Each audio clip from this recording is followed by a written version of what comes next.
Carbohydrate থেকে energy পাই, আবার fat থেকে এনার্জি পাই। আর ফ্যাট আরো অনেকগুলো কাজ করে, যেমন ইনসুলিন হরমোন তৈরি করে আমাদের বডিতে, যার কারণে আমাদের শরীরে সহজে মানে ব্লাড সুগার লেভেল বাড়ে না। মানে আমরা যে কার্বোহাইড্রেট খাচ্ছি, কার্বোহাইড্রেটের সাথে যখন আমরা গুড ফ্যাট টাইপের খাবারগুলো খাই, তখন কার্বোহাইড্রেট যে গ্লুকোজটা আছে ওটা আমাদের ওই লিভারের পাশে জমতে না দিয়ে আমাদের মাসলগুলো ইউজ করে খুব ইজিলি। যখন আমরা গুড ফ্যাটের পরিমাণ কম খাই, তখন ডায়াবেটিস হওয়ার চান্সটা বেড়ে যায়। বুঝতে পেরেছেন? এটা হচ্ছে ব্যাপার। আর গুড ফ্যাট কম খেলে কি হয়, যে ব্লাডে ব্যাড কোলেস্টেরলও বাড়ে। আপনি যখন গুড ফ্যাট খাবেন, মানে আমাদের ব্লাড কিন্তু একসাথে দুইটার অনুপাতে থাকে, মানে ব্যাড ফ্যাট আর হচ্ছে গুড ফ্যাট অনুপাতে একটা অনুপাতে থাকে।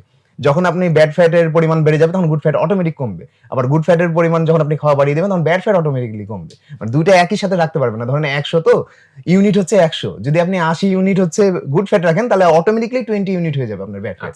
এই কারণে গুড ফ্যাট খাওয়াটা খুবই জরুরি। এটা অনেকে নেগলেক্ট করে, যে বিশেষ করে যারা ওজন কমাতে চায় তারা তো সব খাবারই বাদ দিয়ে দেয়, জাস্ট মনে করে যে জাস্ট পানি খেয়ে থাকবো। কিন্তু ওটা না, ওটা উল্টো হচ্ছে, তার মেটাবলিজম স্লো হয়ে যায়, যার কারণে তার ওজন কমে ঠিক আছে, কিন্তু কমে হচ্ছে মাসল। রক্ত শুকিয়ে যায়, মাসল কমে, ফ্যাট আর কমে না। দেখা যায় যে বডিতে ফ্যাট থেকে গেছে, কিন্তু তার চেহারা দেখতে হয়তো বা ডাল হয়ে গেছে, তার আরেকটু ডার্ক লাগছে, আবার চোখের নিচে কালি পড়ে যায় অনেকের। এটা হচ্ছে মানে যারা হেলদি ফ্যাট না খেয়ে আনহেলদি ওয়েতে হচ্ছে আপনার ওয়েট লস করে, হ্যাঁ ওজন কমায়, তাদের এই প্রবলেমটা হয়। তার মানে